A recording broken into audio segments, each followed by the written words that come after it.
An athlete's world thrives on the consistency of routine. The repetitive schedule of practice, meetings, games, workouts, film, classes, etc. is how we live our lives.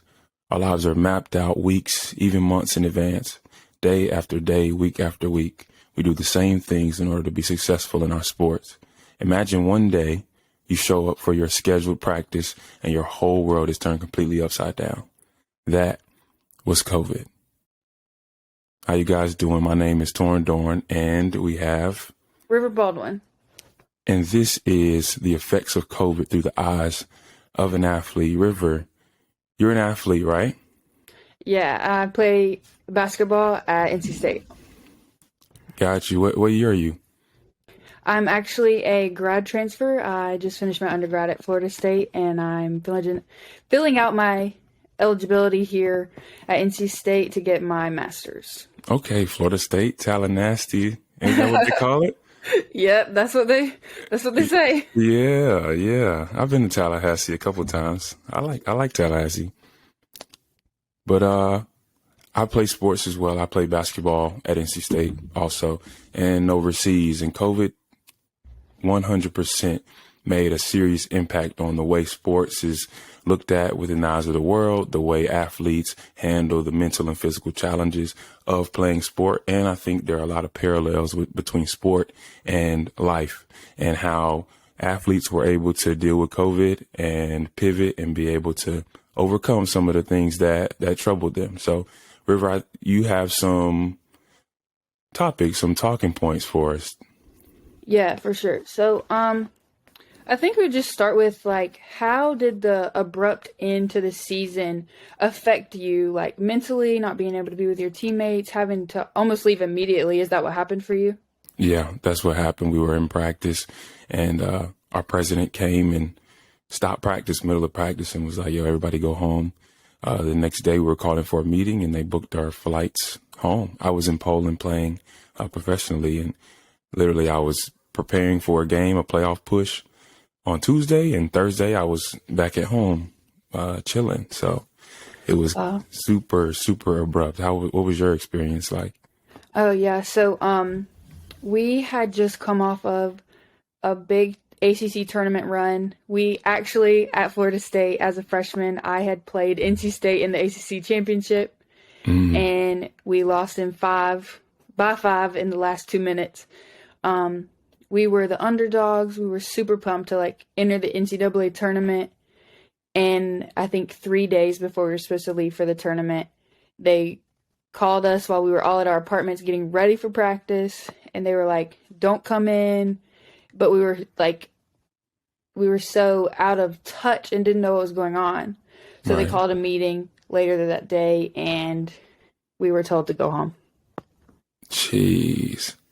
And that's coming off a ACC championship game to where, okay, you go into the NCAA tournament, you think you got a chance to make a run, right?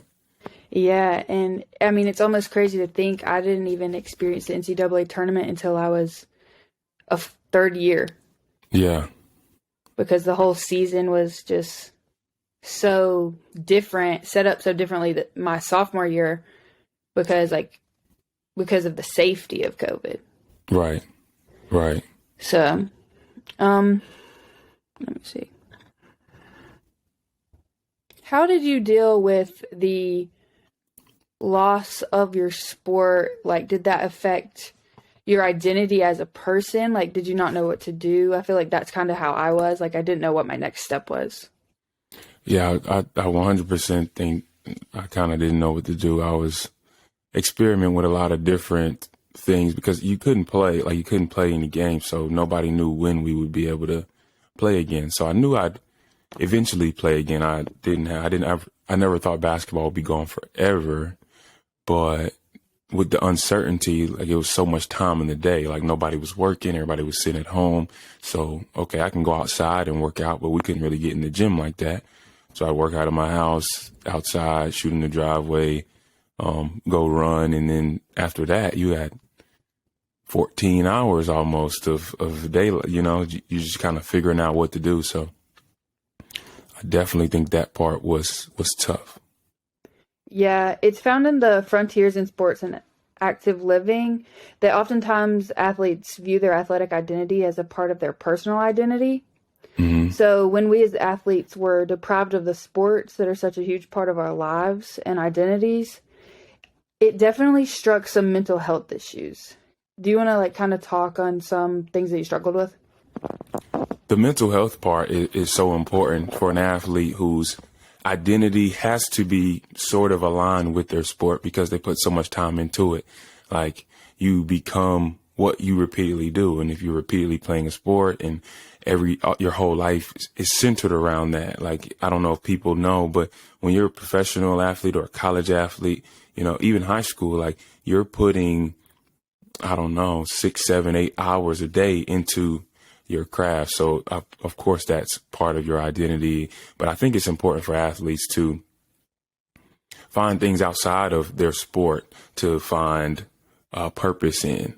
And that kind of helps with the mental struggle of, okay, if my sport is taken away through COVID, through injury, through whatever the case may be, I still have something that fulfills me and allows me to get up every day and have purpose and set goals that I want to achieve. So I think that's just the biggest part of overcoming the mental struggle of having your sport taken away and identity. So, Yeah, I think personally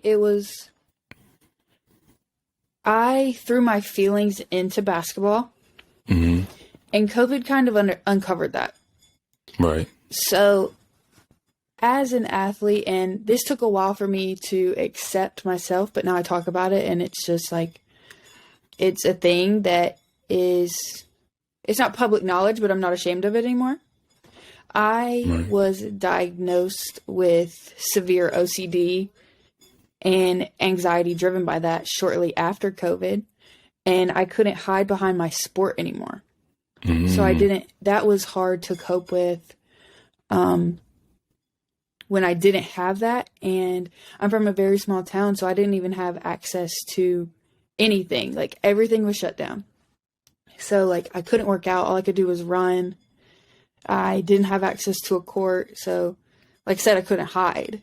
hmm And I think that was the hardest part for me. And it was just the realization of, like, I have these diagnoses, and it honestly gave me time to cope with them. Okay. And I think that,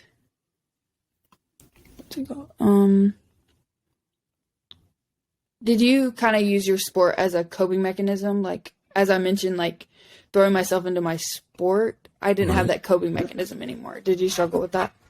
Yeah, I did a little bit. I mean, sport is like my happy place. Like, basketball has always been a sanctuary for me where if anything else outside was going wrong, I could go to the court by myself and clear my head. Even though basketball has its ups and downs, it's been a constant in my life and a staple thing that just centers me, allows me to work out, compete, exercise, do all these things, express myself. It's an art form. So without being able to compete and do that, you have to find other things about the game that you love, like okay, if the workout part is something that gives you peace, okay, now you work out in other ways. Or if the competitive part gives you peace, okay, you have to find competition elsewhere. You just always have to be flexible, I feel like, and learn to cope with the world. I think that's what COVID taught everybody, is that you can't, sometimes it's great to plan, but at the same time, you have to be flexible. You have to be able to roll with the punches and continue moving forward. Like, nothing is promised in this world. Nothing's promised in life. So while you're pursuing a sport, if the sport's gone, now what? You have to really face what those underlying things. And I think that's beautiful what you said. Like, you couldn't hide anymore. Like, you had to face what you were going through because you couldn't hide behind the game, behind basketball, behind the competition. And I don't know, but did that help you be able to cope with those things and be able to like understand them fully and manage them?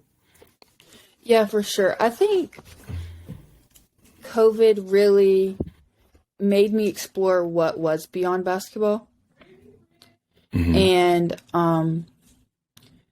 I I think it was a hard realization, but almost not, which kind of brings me into my next question was like, personally, whenever it was time to go back to school, I almost didn't want to. I was like, how cool is it? Like, how would it be if I were a normal student? Like, I wouldn't have to go back to school. Like, we were literally just going back for our sports. We were still online. Yeah. So I was just like, I went through a phase of where I was just like, why would I want to play anymore? Why do I want to go back when I could live a quote unquote normal life? Right. Right. And not deal with the stress that I haven't had to deal with for 2 months. Yes, I love my sport, but it like comes with so many other things that I think go not unnoticed, but probably overlooked maybe. Right. Not stressed to the outside world. Like they just don't know every aspect that you go through mentally. Right. And I think that was one of the hardest things, having to cope with the realization, like, I have to return to the real world. Like, I have to finish. I'm part of a team. Like, they're counting on me. I have to go back. Right. Right. I think I was talking about this. Actually, it's funny you say that. I was talking about this on another podcast about the things in sports that go unnoticed and like the pressures of it. And we use an example of what if you were a nurse who had to give an IV, but 20,000 people were watching you give an IV and it was televised and there was 1 million people watching on TV, but you were racing to give the IV with 10 other nurses in a line. And the first one that got it done got paid and the other ones didn't. Like, that's the pressure of being an athlete. And of course, people would say, oh, it's just a game. It's just something that, it's entertainment. But at the end of the day, if you put your life into something, like, perspective is everything. Like, so what's a game to you could be life to somebody else, so it's a lot of pressure that comes with being an athlete. And I think COVID exposed that and allowed you, from what it sounds like, to assess if you really wanted that, and I think that's cool too. Like, just a process of self-realization through COVID, like using it as a positive, not necessarily a negative, figuring out what you really want. Yeah, for sure. And as you mentioned, using it as a positive, even though I went through that doubt of like, do I want to come back? Do I really want to continue playing? I remember sitting in the film room with my team at Florida State, and we were like going through these, like, basically a talk about how COVID affected us. And I remember saying out loud, like, we have been back for a month, and I think COVID made me appreciate the game again. I think I had gotten burnt out, and when I returned and was able to play again, I found a joy in basketball that I haven't had since middle school. Wow. Yeah. So that was really cool to like get a refresher, because like I wasn't enjoying the sport that I used to love to play. And that brief break, even though I didn't want to come back, I eventually became more appreciative of the opportunities that I had. Right. So, and I don't know if you just want to clip this in earlier, but I'm just going to say the other, source. Okay. It's found in the Journal of Adolescent Health that within a college setting, student athletes are already at a higher risk for certain mental health conditions, and the isolation from the pandemic only made these worse. And that actually goes back to your whole deal.